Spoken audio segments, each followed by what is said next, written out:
안녕하세요. 제이슨입니다. 최근 젠슨왕 발언 이후에 양자주가 크게 하락을 했죠. 실적이 받쳐주지 못하기 때문에 양자 종목의 주가는 앞으로도 계속 이렇게 심한 변동성을 보일 것으로 보입니다.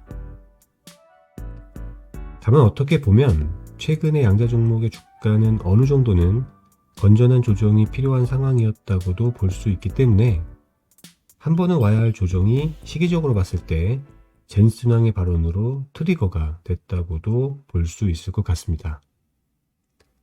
다만 조정의 폭이 좀 컸죠. 근데 올 한 해 이런 일은 또 있을 거라고 보여지고요. 앞으로도 주가의 변동성을 줄 만한 요소들이 계속 있을 것으로 보입니다.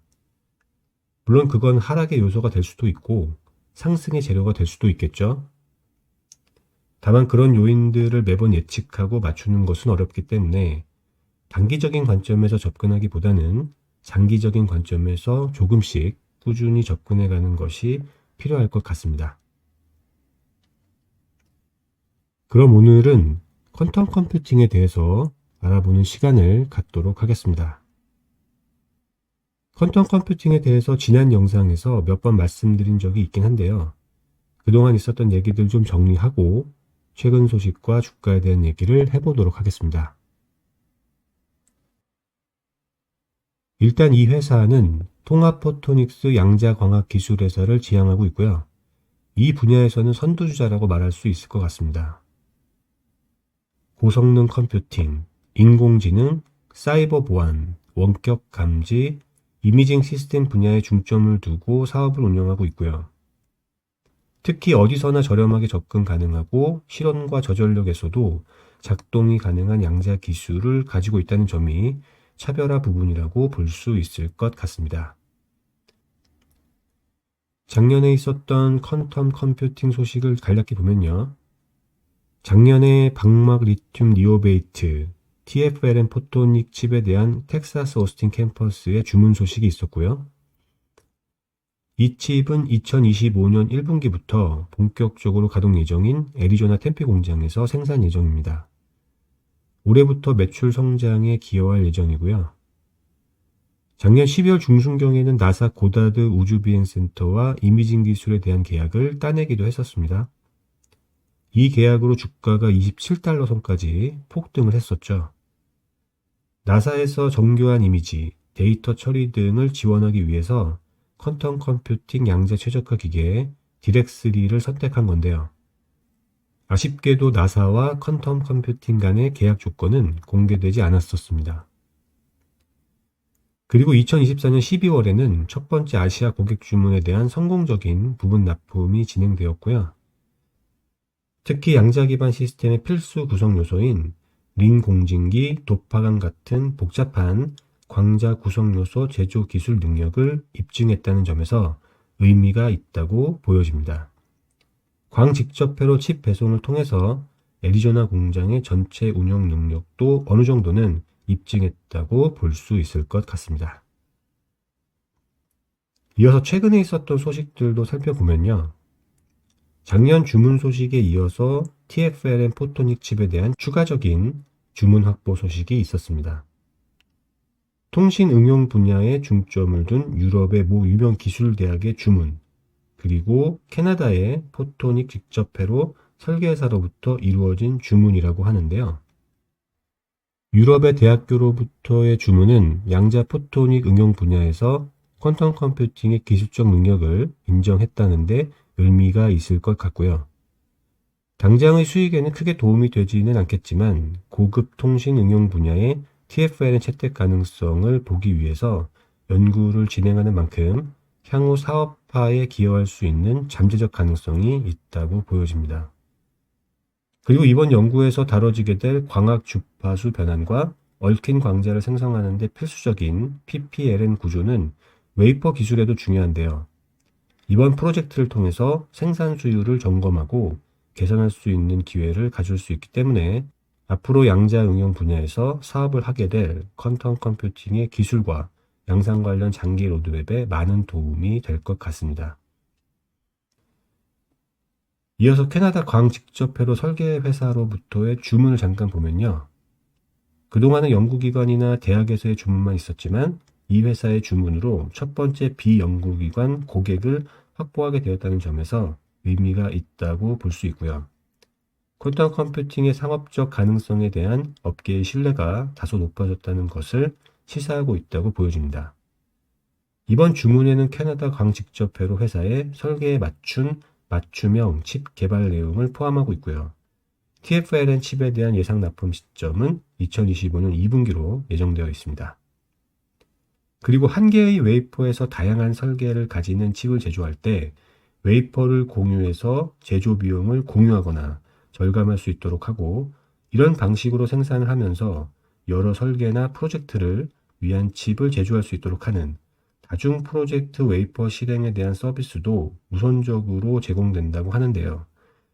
2025년 하반기에 시작될 것으로 예상되는 다중 프로젝트 웨이퍼 실행에 대한 우선적인 액세스 계약은 반복적인 수익과 장기적인 고객 관계를 가능하게 한다는 점에서 기대를 갖게 한다고 볼 수 있겠습니다.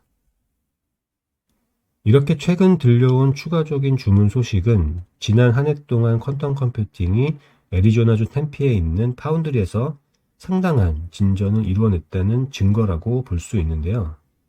그런 만큼 올해는 파운드리 서비스를 통해서 성장을 위한 발판을 마련했다고 볼 수 있을 것 같습니다. 2025년 1분기부터 본격적인 생산을 시작할 예정이기 때문에 관련 기술에 대해서 초기 수요를 선점할 수 있는 위치에 올라설 수 있다고 보여지고요. 특히 상용 제품에 대한 생산뿐만 아니라 맞춤형 설계에 대응할 수 있는 생산 능력을 모두 제공하는 파운드리 능력을 갖추고 있기 때문에 다양한 수익원을 창출할 수 있다고도 보여지는데요. 이렇게 다각화된 수익 창출 방식을 회사가 가지고 있다는 것은 확장되는 포토닉스 시장에서 기회를 극대화할 수 있다고 보여지는 부분인 만큼 투자자에게는 사업에 대한 투자 리스크를 줄여주는 긍정적인 요인으로 볼 수 있을 것 같습니다. 연구 분야 외에도 상업적 민간 기업의 주문을 확보하면서 균형 잡힌 고객 포트폴리오를 만들어 나가고 있고, 이렇게 2025년 동안 파운드리 서비스를 계속 확장해 나간다면 추가적인 주문 확보를 통해서 신규 파이프라인 구축도 가능해 보이는데요. 2025년 1분기에 본격적인 파운드리 서비스가 출시되는 시기가 양자통신 응용 분야의 광자 직접 회로에 대한 업계의 수요 증가와도 일치하기 때문에 올해 기대를 해볼 만하다고 볼 수 있을 것 같습니다. 최근에는 유럽, 북미, 아시아에 걸쳐서 고객 기반이 확장되고 있다는 점도 긍정적인 부분인데요. 다만 실제적으로 매출과 영업이익에 얼마나 기여할 수 있을지가 중요하다고 보여지는 만큼 퀀텀 컴퓨팅의 경우도 D-Wave와 마찬가지로 올해 매출 실적이 매우 중요하다고 볼 수 있겠습니다. 그럼 이번에는 실적 및 주가 얘기를 해보겠습니다. 일단 퀀텀 컴퓨팅은 작년 11월 12일경에 갑자기 주가가 폭등하면서 주목을 받았던 회사고요. 그 이후에 양자 종목 중에서 변동률이 가장 심했던 종목입니다.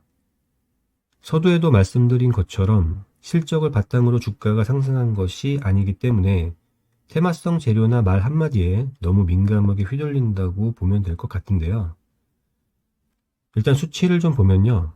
현재 주가 수익 비율 퍼는 마이너스 22.7로 손실을 반영하고 있습니다.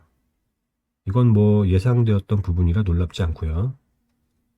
연도별 EPS는 2022년 마이너스 0.69, 2023년 마이너스 0.42, 최근 12개월 마이너스 0.35로 미세하게 좋아지고는 있습니다. 분기별로도 개선되고 있는 중이고요. BPS는 일반적으로 봤을 때 낮은 편이고요. 분기별로 보면 BPS가 감소하고 있는 추세라는 것이 조금 걸리는 부분입니다. 이어서 매출과 영업이익, 순이익을 보면 매출이 양자 종목 중에서 가장 적다고 보면 되고요. 23년에 36만 달러, 최근 12개월 동안 38만 6천 달러로 리게티나 D-Wave에 비해서도 매우 미미한 수준입니다. 다만 2024년 3분기에 10만 1천 달러의 매출을 보고했는데 이 수치는 전년도 3분기에 5만 달러에 비해서 증가한 것이고요. 이렇게 증가한 이유는 존스홉킨스 대학과의 계약 체결 때문인 것으로 나오고 있습니다. 증가한 것은 좋은 일이지만 매출이 너무 적어서 별 의미는 없어 보이고요. 같은 기간 총 마진은 52%에서 9%로 떨어졌습니다. 영업비용은 540만 달러로 전년 2분기에 660만 달러에서 18% 감소했는데 직원과 컨설팅 비용을 포함한 일반 관리 비용이 감소한 것이 주요 원인이고요. 순손실은 2024년 3분기에 약 570만 달러, 주당 0.06달러고 2023년 같은 기간에 비해서 손실폭을 줄이는 데는 성공했습니다. 미세하게나마 실적이 조금씩 나아지고는 있다고 보여지고 올해부터 공장이 가동되는 만큼 실적은 작년보다 조금 더 좋아지리라고 예상이 되네요. 그리고 매출 대비 자본지출 비율은 807.5%고요. 회사가 운영에 계속해서 막대한 투자를 하고 있다는 점을 보여주고 있습니다. 이렇게 많은 투자에도 불구하고 총 자산은 2023년 말 7,440만 달러에서 작년 3분기 기준으로 7,680만 달러로 증가한 점은 긍정적으로 평가되는데요. 작년에 이미 추가로 자금을 확보한 것이 영향을 준 것으로 보입니다. 올해 초에도 사모 발행을 통해서 약 816만 주를 주당 12.25달러에 매각해서 총 1억 달러의 자금 조달을 성공적으로 완료했는데요. 회사는 작년 11월 이후 총 자금 조달액이 1억 9천만 달러에 달하는 것으로 알려져 있기 때문에 당장은 현금 흐름에 문제는 없어 보이고요. 양자 기술 개발과 애리조나주 템피에 있는 파운드리 운영에도 재무적 리스크는 없을 것으로 보입니다. 퀀텀 컴퓨팅은 기술적으로 다른 양자 회사들과 다소 차별화되어 있기 때문에 시장만 형성된다면 해당 분야에서 독보적인 업체로 빠른 성장이 예상되는 기업입니다. 다만 아직 시장의 규모가 실적을 반전시키기에는 아직 작은 편이라고 볼 수 있죠. 하지만 2025년 파운드리 운영을 통해서 매출과 수익을 조금씩 개선해 나가고 생산 규모를 확대해 나가면서 한편으로는 나사와의 협력을 통해서 기술의 혁신을 이루어 나간다면 투자 심리는 잠재력에 대한 부분과 가능성에 대해서 높은 평가를 줄 가능성이 있어 보입니다.